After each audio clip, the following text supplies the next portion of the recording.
Thank you. I now recognize Ms. Crockett from Texas. Thank you so much, Madam Chair. It is interesting that we're talking about bypassing Congress. It seems like that's all that has happened, actually, this Congress. In fact, it's why we've had to spend so much time in courts, and thank God that we at least have one branch of government that has decided not to abdicate their duties and has decided that there are things such as, you know, impoundment. And so when Congress does make a decision or does sign something into law or has been signed into law by a president, that you can't just bring in your good little friend who helped you get elected to the tune of $300 billion or $300 million and say, hey, guy, you get to do whatever you want to, despite what these duly elected people have done. But I digress. But I am going to get back to Elon, because Elon is looming over every single Doge hearing. You know why? Because that's supposedly what Elon was heading up. But now they don't want to talk about Elon, because Elon now is a little upset. There's a family spat that's obviously going on, and it is going to play out, it seems like, all over Twitter. But nevertheless, let's talk about some of the things that we should be talking about. And you know what? Every time I come in here, I really do wonder, what is the point?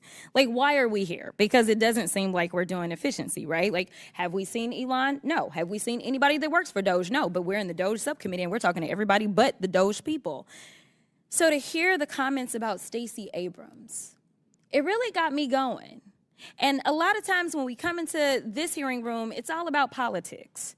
And it made me think that there was an issue most likely with Stacey, because someone actually brought up the fact that Stacey has run for governor a couple of times, and it seems like there's a gubernatorial race that's coming up in Georgia, and nobody knows whether or not Stacey is going to run. So why not muddy the water if we can to hopefully keep a strong black woman down? But again, I digress. So let's talk about the things that we could be talking about while we sit here in the Doge committee. It seems like we could be talking about you know, things like efficiency or oversight. When announcing this hearing, the chairwoman stated the Doge subcommittee would, quote, continue bringing long overdue transparency and accountability to those who abuse tax dollars.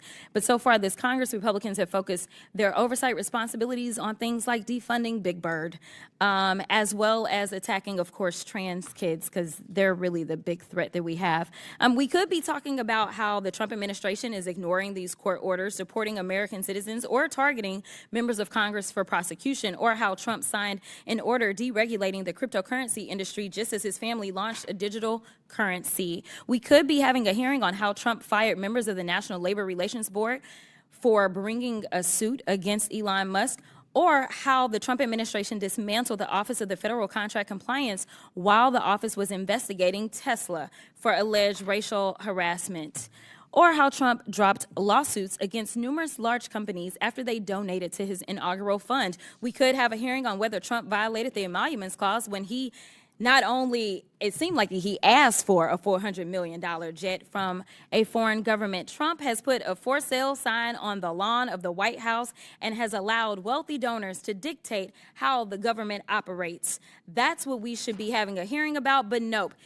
They're here attacking nonprofits that deliver food to seniors and disabled folk, provide child care and elder care for working families, job training for teens, and shelter for the unhoused. The Republicans and their witnesses have accused nonprofits of being, quote, radical and, quote, addicted to government money. And listen, I try to find agreement where I can. So I am going to say that I absolutely do agree with that statement to a certain extent, because there is a nonprofit by the name of the Heritage Foundation. And last time I checked, the Heritage Foundation, they are the authors of Project 2025. And we are living through the hell of Project 2025 right now. And something tells me that that's a bit of a partisan thing, because they said it was the conservative playbook. So as far as I'm concerned, I don't know why we would ever look at the Heritage Foundation and think that it's anything but radical and, quote, addicted to government money potentially. So Ms. Yentl, before I do that, I'm going to come to you because I want to make sure that I get these things on record. I have a unanimous consent, Madam Chair. It says Donald Trump allegedly asked aides whether Elon Musk's Doge promises were all bull, and then you know what the rest of it is. Unanimous consent? Without objection. Thank you so much. I have another one from CBS News. Despite Trump's promised cuts, U.S. spent more than $200 billion more in the first 100 days than last year. Without objection. If some reason we focus on some efficiency, we may have more money to work towards this deficit that some of my colleagues say that they're concerned about, and I guess, Ms. Yentl, I'm gonna run out of time, because if we were gonna focus on this deficit, then maybe you wouldn't have your own friends coming out and talking about how we're gonna have to lift the debt ceiling $5 trillion, because how else can we pay for the billionaires to keep more money in their pockets? Thank you, and I will yield. The gentlelady yields, and for the record, the Heritage Foundation receives no federal funding. I now recognize Mr. Burchett from Tennessee. Thank you, Chair Lady. I think the irony of all ironies here is that our friends across the aisle keep bringing up. Mr. President, I'm joining my colleagues today to speak in opposition to the Republicans' catastrophic budget bill that will end health care coverage for millions of American families so that President Trump can orchestrate the largest transfer of wealth from the poor and working class to the ultra-rich that we have ever seen in this country. This bill has nearly $1 trillion in health care cuts, including over $800 billion in Medicaid cuts. In total, the nonpartisan Congressional Budget Office estimates that this bill would not only add $2.4 trillion to our national deficit, but it also kicks 16 million Americans off of their health insurance in the next 10 years. In Nevada, that means about 95,271 people will lose their health care. 66,571 will be kicked off of Medicaid. These numbers alone should at least give my Republican colleagues pause, make them think about how devastating this bill would be for our working families, and maybe even reconsider moving forward with trying to ram it through Congress. But there's more to this than just these big numbers, and it needs to be brought to light. I was just home in Nevada meeting with Nevadans, hospitals, providers. With the Medicaid cuts they're anticipating from this billionaire tax giveaway, hospitals are bracing themselves not just for coverage losses, but for the downstream impact on care and costs. This is going to affect our most vulnerable populations in Nevada: seniors, children, veterans, parents of children with rare diseases, pregnant women, and our elderly in nursing homes. When people lose coverage, they delay their care. A single mom who's living paycheck to paycheck and is worried about putting food on the table for her kids is not going to go to the doctor if she has a persistent cough. She will wait.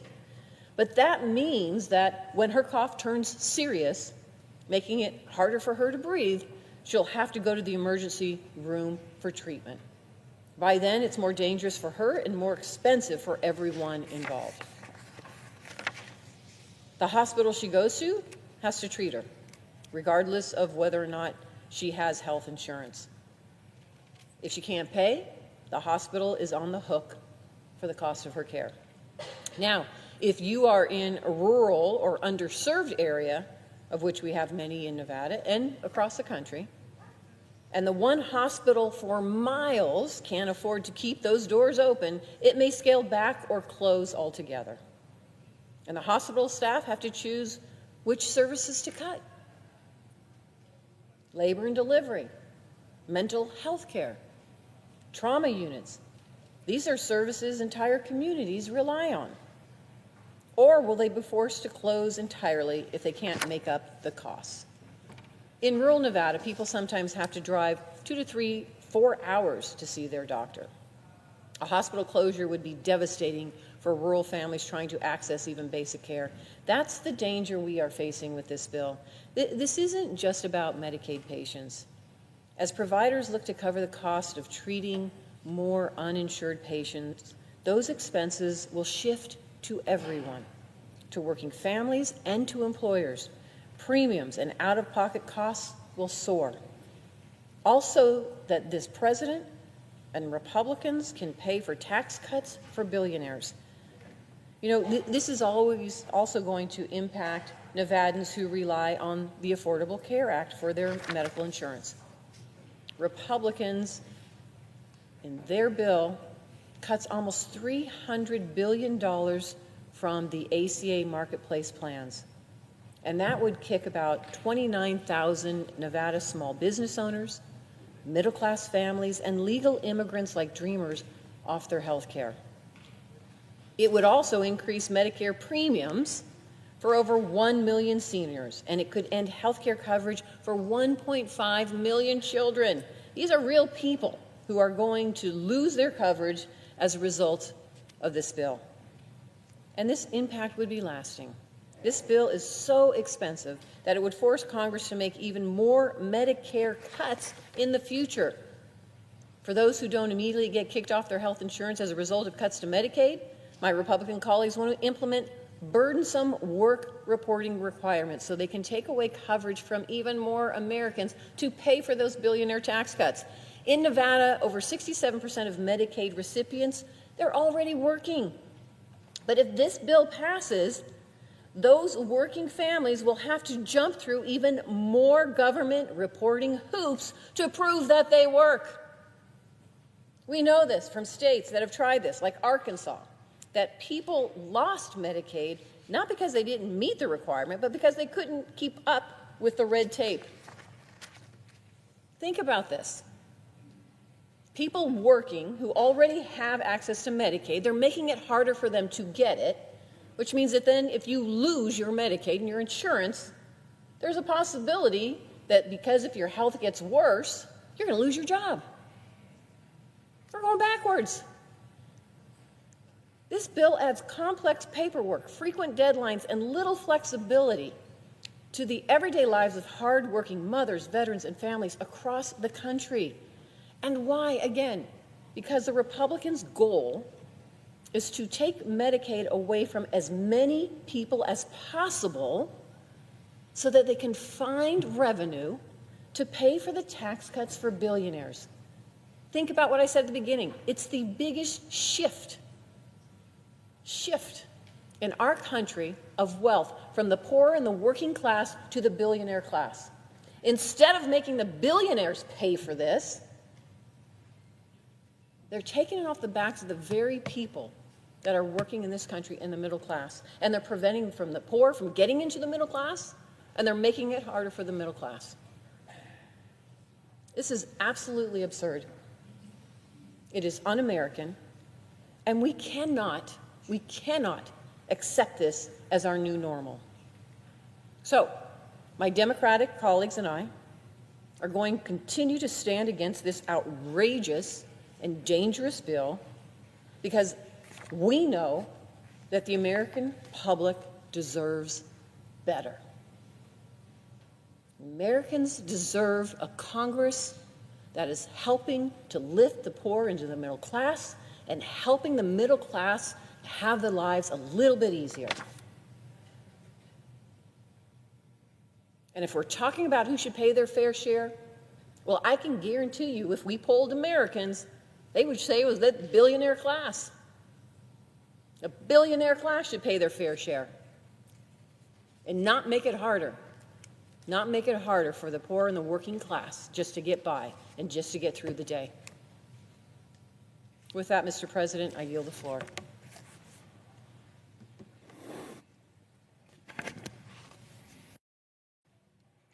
Mr. President. Senator from Wisconsin. I rise today on behalf of the 228,000 Wisconsinites whose health care is on the chopping block if Republicans get their way. At a time when Wisconsin families are asking us to take on the skyrocketing costs of health care and prescription drugs, congressional Republicans are doing just the opposite. My Republican colleagues are not using their time and energy to go after greedy corporations, not to take on the big drug companies, and not to expand access to affordable health care.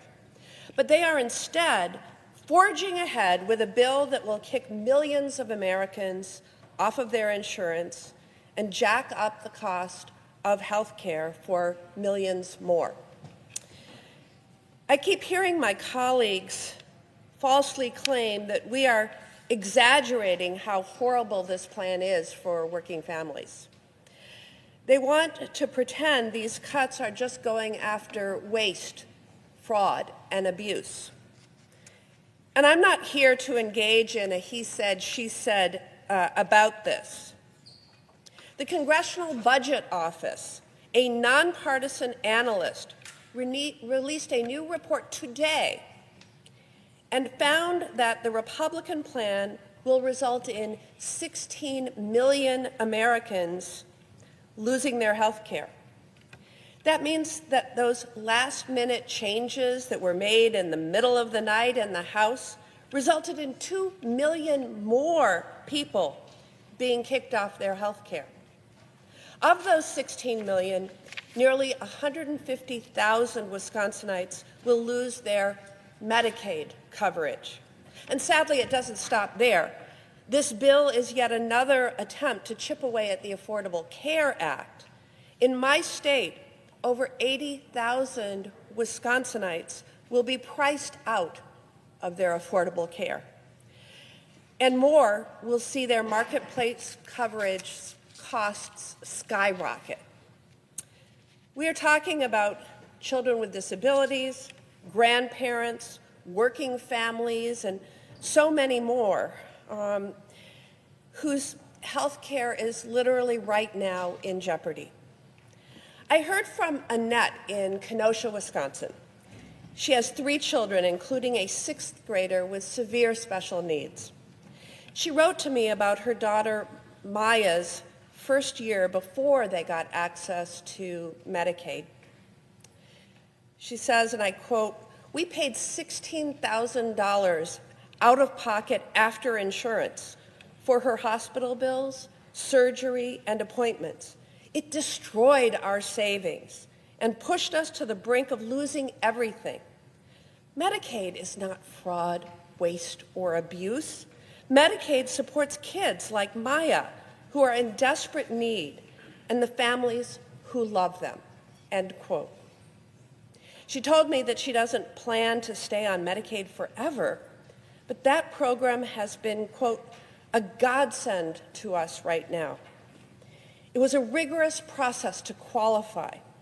I hope other families like mine will have the support they need to keep their families healthy," end quote.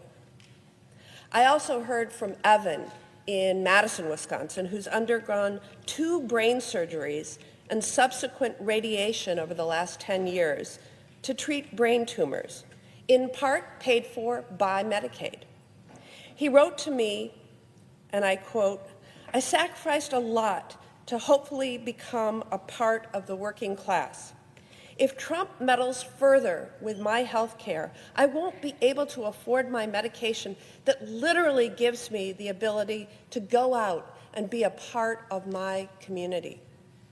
Or take Kevin in De Pere, Wisconsin, whose 19-year-old son has Down syndrome and relies on Medicaid for care.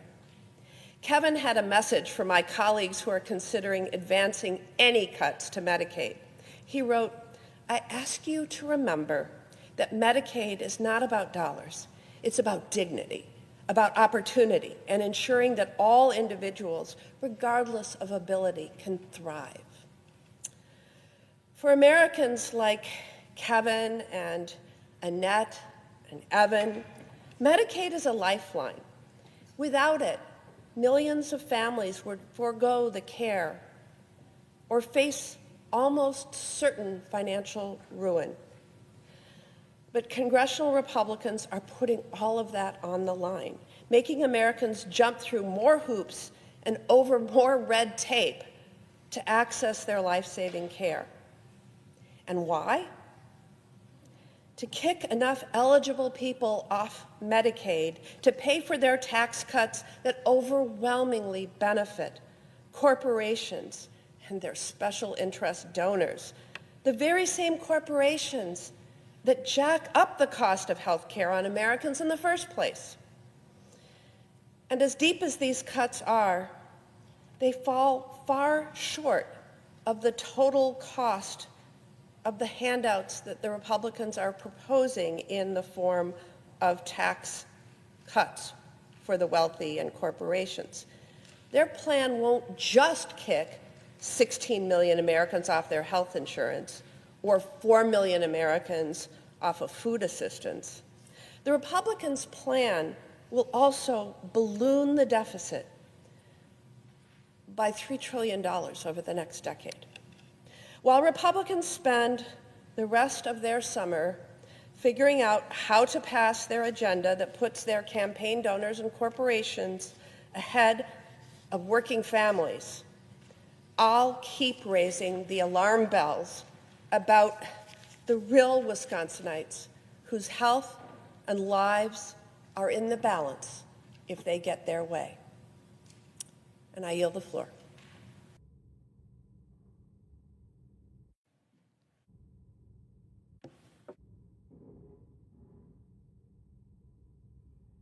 Mr. President. Senator from Vermont. Thank you, Mr. President. I want to join my colleagues in talking about one of the terrible elements of this bill, and that is it's going to take away Medicaid coverage, health care, for this morning, it was 13.7 million people across this country, including Vermont and including Missouri. But we just got an update. It's 16 million people. 16 million people are going to lose health care. And this Medicaid program that provides access to low-income folks, to kids with disabilities, and of course those parents who do so much to care for their child with special needs need that Medicaid to be able to keep body and soul together and give that child that they love the best they can possibly have. It provides health care for 2 out of 3 seniors who are in nursing homes. Medicaid pays for those hospital beds.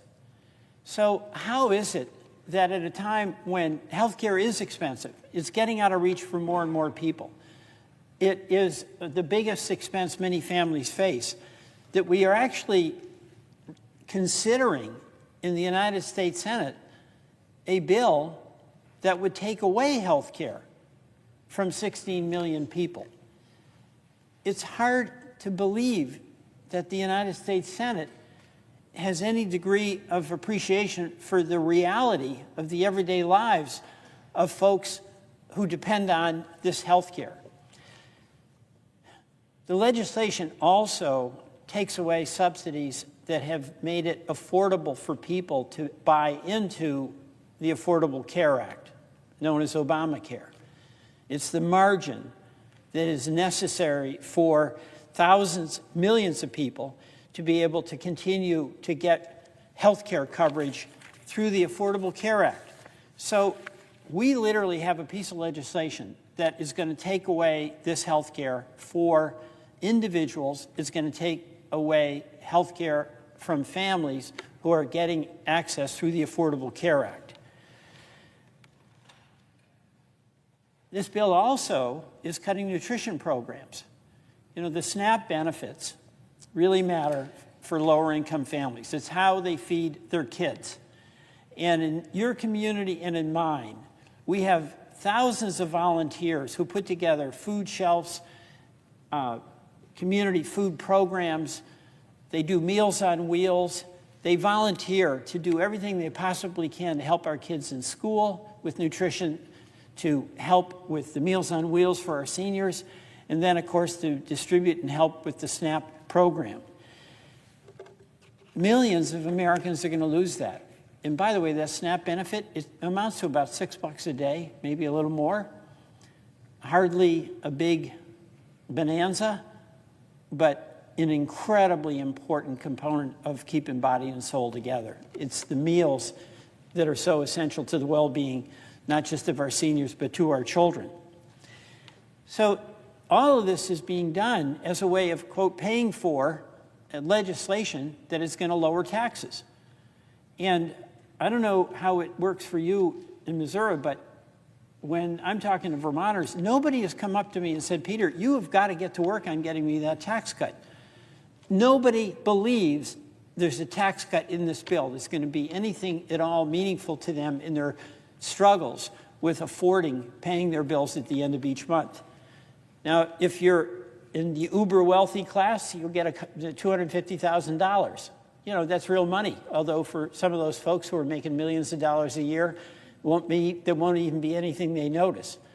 But why is it that we're pushing through this legislation that will provide a tax cut to folks who, by and large, don't need it, will do very little for working class people, will have a negative impact on their ability to pay their bills, especially ones who are going to lose access to Medicaid, especially folks who are going to lose access to the food stamps or the SNAP benefits that are so essential to their well-being. And that's on top of all of those folks having to pay more because of the tariffs. So this is an assault on the budgets of working families in America. That's what it really is. It's going to shrink their take-home pay at the end of the month. That's literally what it is we're doing. And for what? To provide a tax cut that's not going to be meaningful for the vast majority of Americans who really will end up paying more through tariffs and lost access to health care and nutrition programs than they will ever, even in the wildest stretch of imagination, get from the tax cut, the so-called tax cut bill, the big, beautiful bill. But there's another part of this that's so damaging, and especially for those of us from representing rural America. Individuals need health care, but they can't get health care unless they can go to a community hospital, unless they can go to a community health center, unless they can go to a private practitioner who accepts Medicaid reimbursement.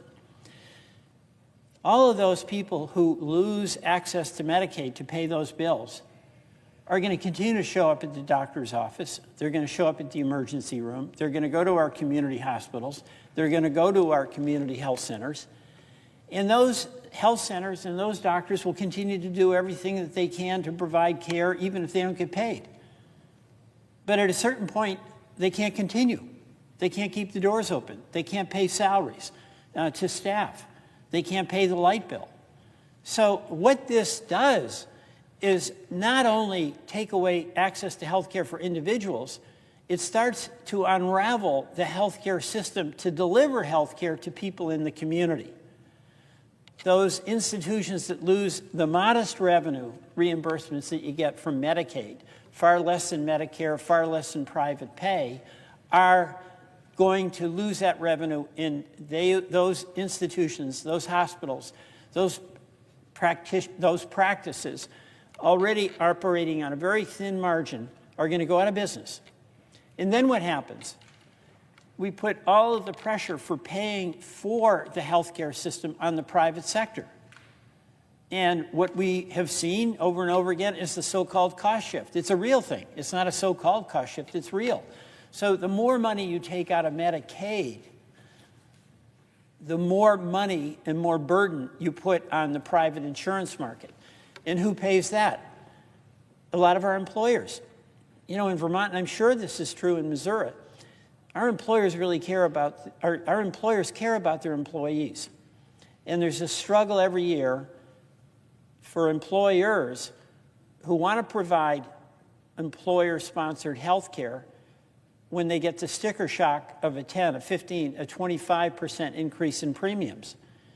And that always then forces the discussion about, do we want to give a raise or do we want to just maintain benefits but pay for the higher premium with what would have been your raise? So that's further pressure. So this bill does real harm to individuals, but it really also starts to continue to accelerate the unraveling of a financially insecure medical payment system. So why do we do this? It's hard to answer. You know, it's a theoretical benefit that the theory here is if you lower taxes, we're going to boost the economy. We've been hearing that since Reagan, and that's very much in dispute, especially when the lower taxes go to folks who don't need it, and the folks who are struggling to pay their bills aren't getting much relief and are getting higher costs from tariffs and getting higher costs because they're losing access to health care, and where this is going to weaken our communities. And then, of course, finally, what we're going to see is a significant increase in our debt. And the recent CBO scores, I think, put it at $2.8 trillion. And what are we getting for that? You know, sometimes a country has to borrow, like we did in World War II. Sometimes you have to borrow, like we did during COVID. Sometimes you have to borrow to rescue the economy, like we did after the 2008 Wall Street crash. And you know why you're doing it. But when you're in better times, where you don't have this market collapse, you don't have this mass pandemic, that is not the time to be adding to the debt. And what it does is it means that in the future, if we do have to borrow for an emergency, our capacity to do it is more limited. And what it is also doing right now is raising interest rates. And as interest rates go up, the cost of debt service on our budget goes up. And right now, the biggest expenditure of taxpayer money is to pay interest on the debt that is escalating exponentially. So we're spending more on debt service than we do on the military. We're spending more on debt service than we do on Medicare, and way more than we are on Medicaid. And by adding to the debt, it's clearly putting pressure on interest rates, raising what it is taxpayers have to pay. So there's nothing good in this bill for the working person or for their small businesses that, when they need to borrow money, are much better off if they can get a lower rate of interest. Or when a family has to get a car loan, they can get a lower rate of interest. Or a mortgage, can they get a lower rate of interest? It's the exact opposite. So we've got families who are paying more because of tariffs, losing a lot because of losing their Medicaid eligibility, and losing their access to the Affordable Care Act, and then everybody paying more because of the high interest associated with the escalation in the debt. Mr. President, we should kill this bill. And I would urge all of my colleagues to take into consideration how this is going to affect the people who each of us represents. You know, there's a bipartisan element to this bill. The bipartisan aspect of this bill is that everybody is going to share the pain of what this bill does. It's folks in a red state, it's the folks in a blue state, whether they voted for, pardon me, Harris or they voted for Trump. They lose their Medicaid, that hurts. They lose their community hospital, that hurts. They pay higher interest rates, that hurts. Mr. President, let's come to our senses and vote against this bill. I yield back.